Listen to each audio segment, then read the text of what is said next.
안녕하십니까. 저는 사학과의 조지영입니다. 오늘 여러분들과 함께 빅히스토리의 주요 개념에 대해서 간단하게 살펴보고자 합니다.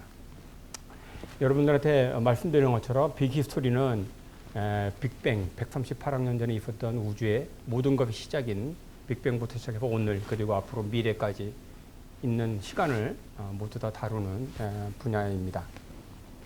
말하자면 138억 년 플러스 알파라고 하는 시간적인 프레임을 가지고 시간적인, 공간적인 층위를 나누어서 설명하는 것이다 라고 말씀드릴 수가 있습니다. 좀 더 여기에서 나오는 이야기들을 주요 개념을 중심으로 여러분들에게 설명해 드리고자 합니다. 빅히스토리를 이해하는 데 있어서 가장 중요한 개념이 있다면 두 가지의 개념이 있습니다. 빅히스토리는 첫 번째는 복잡성이 증가한다. 복잡성이라고 하는 개념이 굉장히 중요합니다.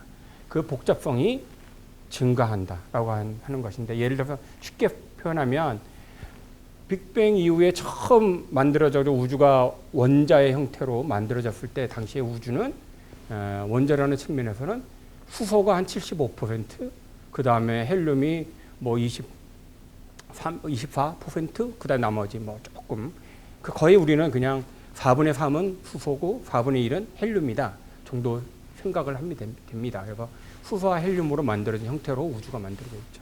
그러나 오늘날의 우주를 보면 이것뿐만 아니라 다양한 원소들이 존재하고, 그 다음에 곰곰이 생각해보면 지구상에 그런 원소들뿐만 아니라 여러 가지 물질들이 있고 생물들이 살아있잖아요. 그렇죠? 어떻게 생각하면 그런 것들이 복잡성이 증가했다, 이렇게 표현할 수가 있습니다. 물론 이제 복잡성이라고 하는 것을 어떻게 정의하느냐 하는 것은 굉장히 어려운 일인데요. 여러분들은 쉽게는 일단 그렇게 얘기하고 넘어가도록 하겠습니다. 두 번째는 그 복잡성이 증가하는 것이 계기적으로 일직선을 통해서 그냥 쫙 증가하는 것이 아니라, 복잡성이라는 것이 그냥 쭉 증가하지 않고 변화하지 않고 있다 갑자기 어떤 지점에 대해서는 이것이 갑자기 계단을 올라가듯이 증가한다는 것이죠.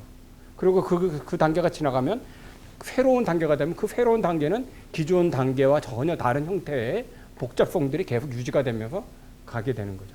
그 다음에 또 어떤 시점이 되면 또 올라가게 돼요. 쉽게 여러분들이 생각하는 것은 마치 지구상의 무생물들로만 가득 차 있다가 어느 날 갑자기 생명이 나타나게 되는 거예요. 그러면 생명이 나타난 이래로 그 생물이 나타나서 계속 지구상에서 존재해 왔잖아요. 그러니까 쉽게 말하면 생물이 없었던 시대와 생물이 있었던 시대, 두 개로 나눌 수가 있다는 거죠. 그래서 그 사이에는, 물론 그 사이가 뭐 1년, 뭐 10년이 아니라 그 단계를 형성하는 기간은 굉장히 길 수가 있습니다. 몇백만 년, 뭐 몇천만 년일 수가 있어요. 그러나 어쨌든 간에 전체적으로 137억 년을 놓고 본다면 하나의 단계들이 있고, 복잡성이 증가하는 현상들이 나타나고 어떠한 계기들이 존재해서 전환점이 있어서 변화한다는 것이죠. 그래서 이 복잡성이라고 하는 것이 증가하는 것이 일직선으로 증가하는 것이 아니라 일종의 임계국면, 전환점을 통해 가지고 변화했다라고 하는 것이 빅히스토리가 138억 년 플러스 알파를 통해서 보여주려고 하는 기본적인 틀입니다. 그래서 이 두 개의 개념을 굉장히 잘 이해를 하셔야 되고요. 그 개념들을 조금 더 우리가 살펴보도록 하죠. 우리가 빅히스토리는, 제가 설명하는 것은 빅히스토리 프로젝트에서 쓰는 것인데요. 빅히스토리 프로젝트에서는 8가지의 임계 국면이 있다고 얘기를 합니다. 여기 보는 것처럼 빅뱅, 별의 출현, 새로운 원소의 출현, 그 다음에 태양계와 지구상의 생명, 집단 학습. 이 집단 학습은 호모사피엔스, 현생 인류의 등장하고 동일합니다. 그리고 농경의 출현, 그 다음에 근대혁명 혹은 뭐 현대혁명, 산업화, 여러분들이 쉽게 얘기하는 산업혁명이 등장, 이렇게 생각해도 되고, 조금 더 요즘에 많이 등장하는 말로는 인류세, 엔스로포세인이라고 하는 표현을 쓰는데, 아무튼 이런 8개의 임계 국면을 중요시 여기면서 그런 8개의 임계 국면을 통해 가지고 새로운 현상, 복잡성이 증가하는 현상들이 나타난다라고 하는 것이 이제 기본적인 프레임입니다. 그러면 임계 국면이라고 하는 것은 고정적이고 이것이 꼭 그렇게 가르쳐야만 하는가? 그렇지는 않아요. 학자마다 8개인데 누군 10개를 설정할 수도 있고요. 이거보다 적게 6개를 설정할 수 있습니다. 그거는 학자의 주장에 따라 다를 수 있고요. 예를 들면 최근에 산업화뿐만 아니라 더 중요한 것은 뭐냐면 예를 들어서 사이버 공간의 출현 이런 것이 굉장히 더 중요하다고 9개의 임계 국면을 설정하는 사람도 있습니다. 그래서 그건 학자마다 조금 다른 방식이고요. 다만 8개를 제가 이 자리에서 보여주는 것은 빅히스토리 프로젝트, 말하자면 빌 게이츠가 추진하고 있는 빅히스토리 프로젝트에서는 이런 8개라고 하는 프레임을 가지고 일단 가르친다. 그리고 이 임계 국면이라고 하는 것은 학자마다 결국 공부하는 사람이 자기가 그것을 어떻게 설정하느냐 하는 것하고 똑같다라고 하는 거죠.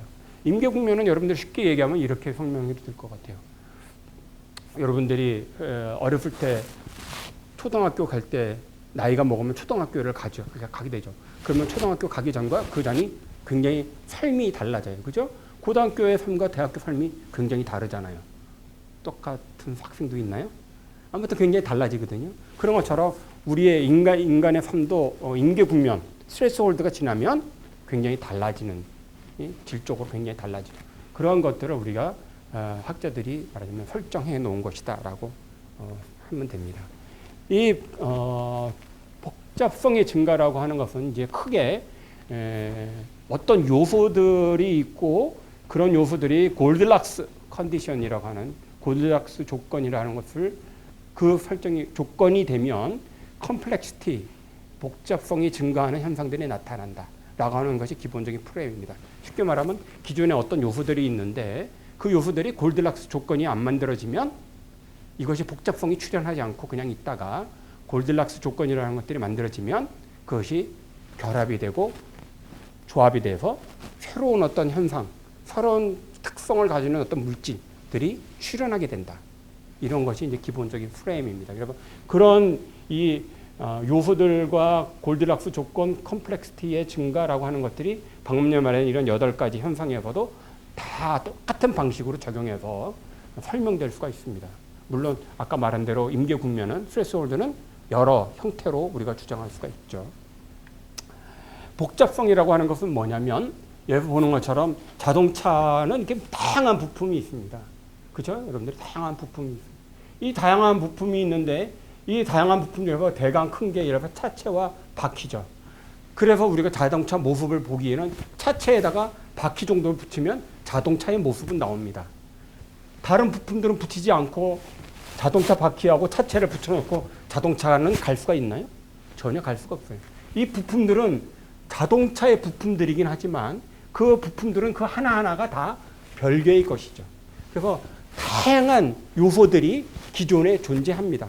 그런 요소들이 어떠한 정확한 조합에 의해서 결합이 되죠. 예를 들어서 결합이 되는데 앞바퀴는 안 하고 뒷바퀴 2개만 달려있다. 그러면 자동차가 굴러갈까요? 굴러가지 않아요. 정확하게 바퀴가 4바퀴가 들어가야 되고 엔진이 들어가야 되고 여러 가지 그 여러 다양한 부품이 결합이 되어져야만이 굴러가게 되는 것이죠. 그래서 정확한 조합이 이루어지면 그러면 창발적인 특성이 나타납니다. 창발적인 어떤 물질이 나타나거든요. 자동차가 달려요. 자동차라고 하는 것하고 부품이라고 하는 것은 전혀 다른 차원의 것이죠. 부품들은 그냥 존재할 수가 있어요. 그것이 결합되지 않는 한, 정확하게 결합되지 않는 한 그것은 결코 자동차로 달려갈 수는 없어요. 그래서 자동차가 제대로 굴러가기 위해서는 정확한 조합이 이루어져야 되고 거기에 맞는 정확한 부품들이 다 들어가야만이 굴러가는 거죠. 물론 앞유리창이 없어도 차는 굴러갈 수 있어요. 그런 부분도 물론 부품이 있습니다. 그러나 여기서 말하고자 하는 것은 다양한 구성 요소들이 있고 그런 것들이 정확하게 조합이 되면 차라고 하는 운행할 수 있는 차가 나타난다. 그러면 여기서 나타나는 부품의 어떤 상태와 자동차가 굴러가고 자동차라는 물질이 만들어서 특성을 가지고 1시간에 100km든 200km든 우리가 공간을 이동할 수 있다라고 하는 것은 굉장히 다른 현상이고 특성이라고 하는 것이죠. 바로 이런 것이 이제 복잡성이 증가한다라고 우리가 얘기할 수가 있습니다. 골드락스 조건이라고 하는 것은 골드락스라고 하는 것은 금발 소녀의 이름입니다. 골드락스라고 하는. 여기 보는 것처럼 여러분들이 잘 이 서양의 동화이죠. 골드락스라고 하는 소녀가 숲속에서 헤매다가 배고파고 지치고 힘들고 그런데 어느 조그만 오두막집을 발견합니다. 그 안에 딱 들어가 봤더니 식탁이 놓여 있어요. 그리고 의자가 있죠. 그 중에 의자 하나는 너무 크고요. 하나는 너무 작고 하나는 자기가 앉기에 딱 알맞습니다.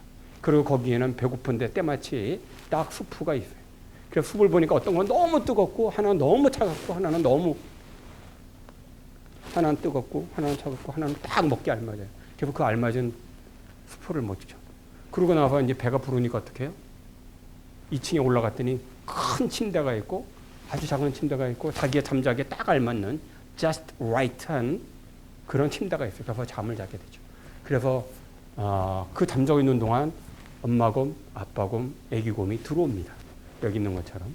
그래서 중요한 것은 골딜락스라고 하는 그 소녀가 자기의 딱 알맞는 just right한 의자를 발견하고 just right한 수프를 만들고 just right한 침대에서 잠을 자게 됐다라고 하는 거죠. 여기서 가장 중요한 건 골딜락스의 just right한 것이라고 하는 거예요. 그래서 골딜락스 조건이라고 말할 때는 어떤 조건이 정말 just right한 조건이다라고 하는 겁니다. 그래서 아까 말한 것처럼 복잡성이 증가할 때 어떤 조건이 만들어져야 되냐면 골딜락스 조건이 만들어져야 된다라고 하는 것은 just right한 조건이 만들어져야 된다.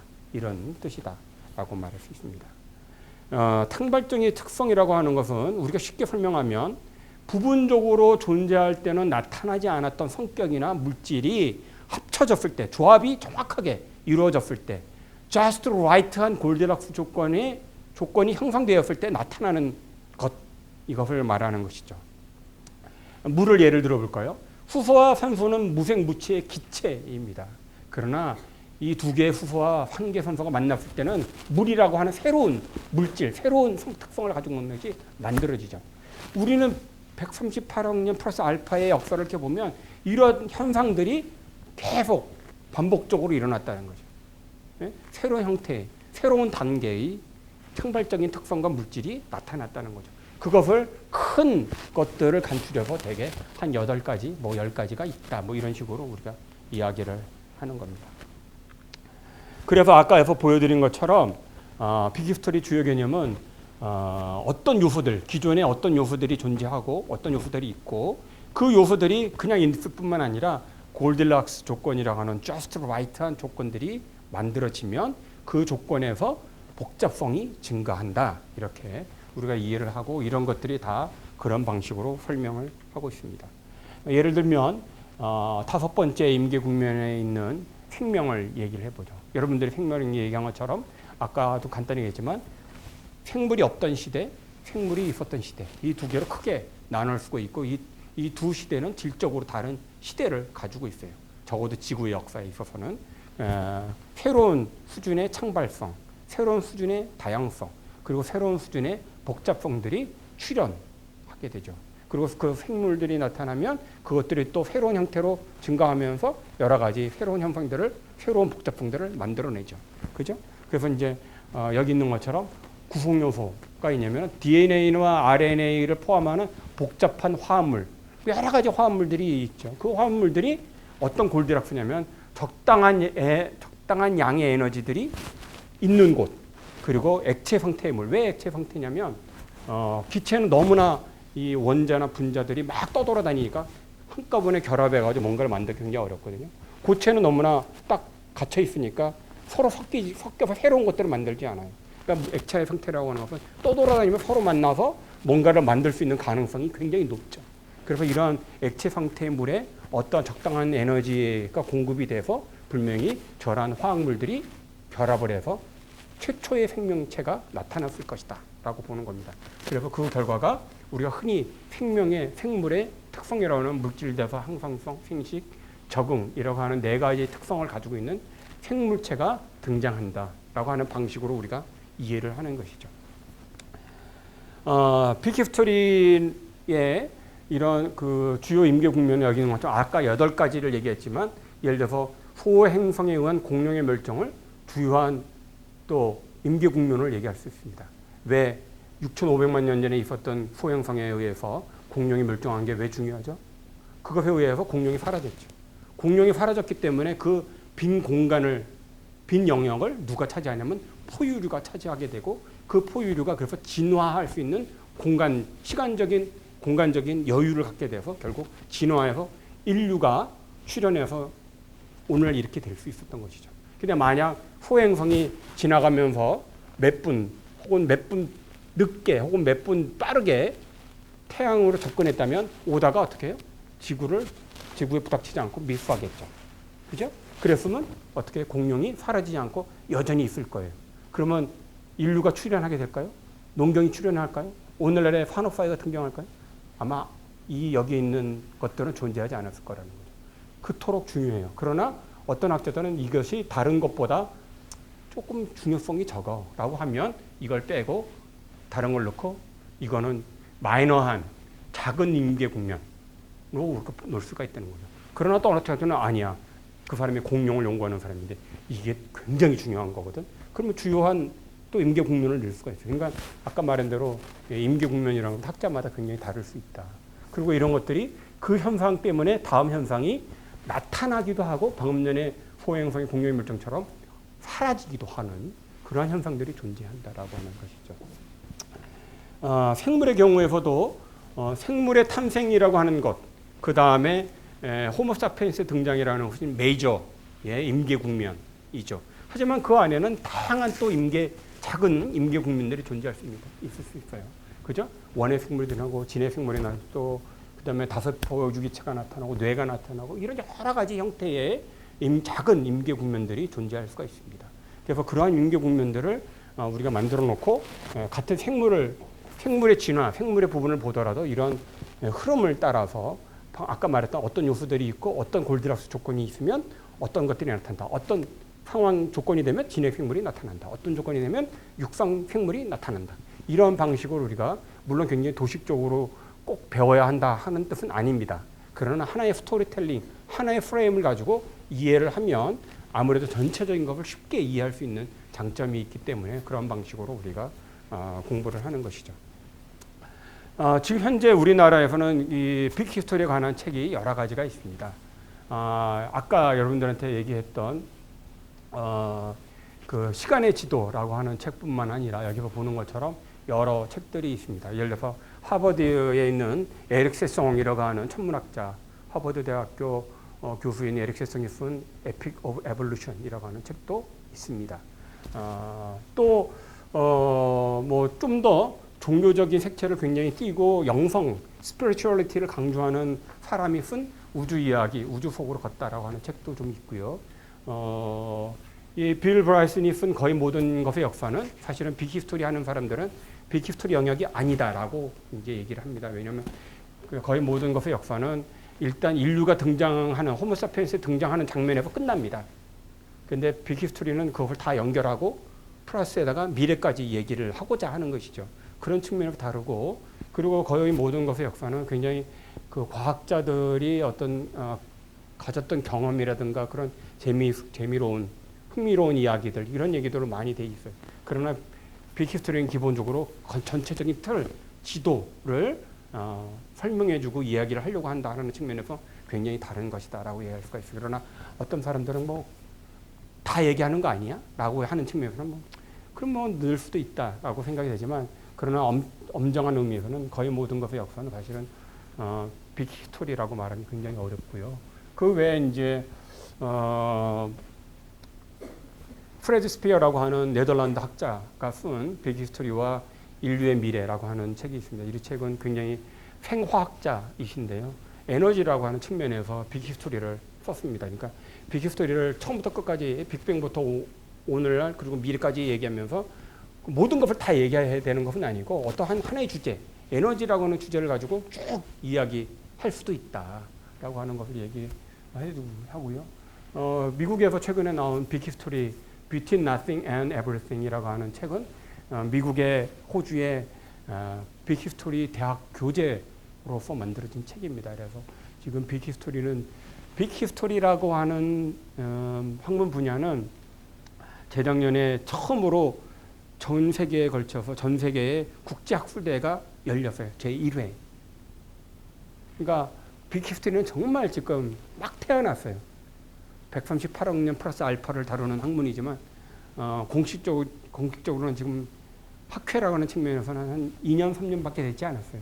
굉장히 신생 학문입니다. 그래서 앞으로 어떠한 식의 발전이 이루어지고 어떤 사람들이 이 빅히스토리에 동참할 것인가 하는 것이 굉장히 주목되고 관심거리입니다. 그래서 우리나라에서도 굉장히 최근에 소개가 됐고 이런 것들을 많은 사람들에게 보급하려고 노력하고 있습니다. 그래서 여러분들이 이 시간을 통해서 빅히스토리의 기본적인 개념, 어떤 요소들이 있고 그런 요소들이 골드락스 조건들이 만나면 새로운 복잡성을 가지고 있는 특성 혹은 물질들이 만들어진다. 그런 프레임을 가지고 8개, 10개 혹은 크고 작은 여러 개의 임계 국면들을 공부하는 것이다. 그리고 어떤 측면에서는 프레드 스피어처럼 에너지라는 차원에서 처음부터 끝까지를 살펴볼 수도 있다. 뭐 이런 것들이 이제 빅히스토리이다라고 말씀드릴 수가 있습니다. 네, 오늘은 빅히스토리의 주요 개념을 가지고 간단히 설명해 드렸습니다. 감사합니다.